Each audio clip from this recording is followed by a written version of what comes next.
أعوذ بالله من الشيطان الرجيم بسم الله الرحمن الرحيم وننزل من القرآن ما هو شفاء وننزل من القرآن ما هو شفاء ورحمة للمؤمنين ولا يزيد الظالمين إلا خسارا صدق الله العظيم. Assalamualaikum warahmatullahi wabarakatuh. Waalaikumsalam warahmatullahi. Alhamdulillah pemirsa dimanapun Anda berada, pagi ini kembali kita ketemu lagi di acara kesayangan kita, Barakallah Hidup semakin barakah. Amin. Dan pagi ini kita akan membahas tema tentang Al-Quran, obat dari segala penyakit. Barusan sudah kita dengarkan lantunan ayat suci yang dibacakan oleh Ustadz Pantun. Tadi surat apa, ayat berapa? Surat ke-17, 17, juz ke-15, 15, ayat ke-82. 82. Nah itu Yes. tentang apa, Ustadz? Tentang Allah memberikan kabar gembira. Wa nunazzilu minal Qur'an, kami turunkan Al-Quran, ma huwa syifaun. Okay. Tujuan fungsinya sebagai obat. Ya. Obat baik penyakit yang kelihatan, lebih-lebih penyakit yang nampak, penyakit batin. Ya. Warahmatun, dan sebagai rahmat kasih sayang buat orang-orang yang beriman. Iya. Maksudnya penyakit yang nampak tuh penyakit secara medis juga bisa diobatin sama Al-Quran. Ya, jadi udah Ya. penyakit yang dimana dalam ilmu agama Islam, jadi ada namanya ruqyah. Ruqyah.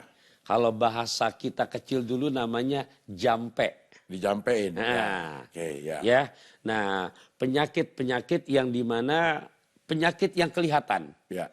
Salah satunya dalam sejarah pernah dialami oleh salah seorang sahabat Nabi, yaitu Sayyidina Umar bin Khattab. Ya. Di saat beliau dengan beberapa sahabat, sejarah mencatat ada yang menyebutkan 8 orang, 9 orang, yang beliau masuk satu wilayah, berhijrah, tapi tidak bersama Rasulullah. Ya. Kemudian masuk wilayah perkampungan orang, dan di situ dianggap sama masyarakat pribumi ini orang-orang asing. Ya. Takut nanti membuat malapetaka. Ya. Atau mungkin membuat ya sifatnya, oh jangan-jangan punya niat jelek nih mereka. Ya. Akhirnya sama penduduk kampung itu diusirlah. Ya. Nah, sebagai di mana orang beriman yang tahu etika, diusir berarti yang punya tempat nggak mengizinkan, dia tidak masuk. Ya. Akhirnya enggak jadi masuk kampung itu. Dilalahnya, di saat ini sahabat yang bersama Sayyidina Umar keusir, ada salah satu pimpinan kepala sukunya itu Ya. tercatek ular. Ya. Sejarah menyebutkan, ada yang menyebutkan kalajengking, ada yang menyebutkan ular. Singkat kata, keracunan lah ini. Tercatek atau tercatok?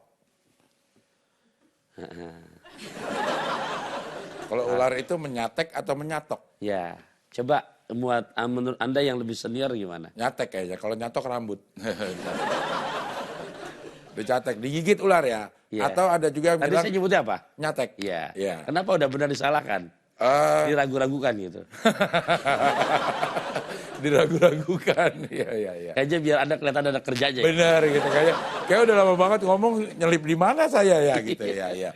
Ada yang bilang kalajengking, ada yang bilang ular. Ya. Pokoknya keracunan deh. Singkat kata, binatang yang berbisa. Ya. Melihat kepala sukunya ini, dia tercatek ular. Ya. Karena kalau kecatok rambut. Ya. Kalau naik rakit, ada kalinya bisa sampai ke dasar namanya Cetek. Iya. Ya. Kalau misalnya kita ada buku mau diterbitin harus dicetak. Ya. Kalau naik mobil yang masih gigi, Iya. lantas di saat gigi itu nggak pas, masih jalan rendah, langsung gigi tinggi, namanya apa? Ngeletek. Oh, ngeletek ya. Saya pikir ada C-nya, ada K-nya gitu ya. Oke, kepala sukunya keracunan. Iya. Ya. Ada ngalihkan aja sih. Ya. Ya, lihat kuda di pinggir sungai Kapuas. Cakep. Sepertinya Anda puas. Iya. Ya, ya, ya, ya. Nah, jadi anak-anak Boja bilang, Ya. ini kepala suku kita kalau nggak ditolong bisa meninggal ini. Ya. Ya, karena racunnya makin menjalar ke seluruh tubuh. Ya. Ada yang ngusulin, jangan-jangan orang-orang yang asing tadi kita usir, dia bisa ngobatin kali. Ya. Nah, pasti namanya kita tidak, karena mungkin ada kelebihannya bisa ngobati kepala suku kita. Gimana kalau misalkan kita panggil lagi mereka? Setuju, yaudah dipanggil lagi. Begitu dipanggil, dihadapkanlah Sayyidina Umar dengan kepala suku yang sudah tercatek ular. Ya. Beliau nggak pernah diajarin Nabi buat ngobatin orang. Ya. Ya kan? Nah, alhasil gimana cara ngobatinnya? Karena nggak ada. Di ajarannya nggak diajarkan Rasulullah. Nah, ingat dengan firman Allah, Al-Quran sebagai obat. Ya. Minta air. Diberikan air minum, dipimpinlah oleh Sayyidina Umar membaca surah Fatihah. Al-Fatihah.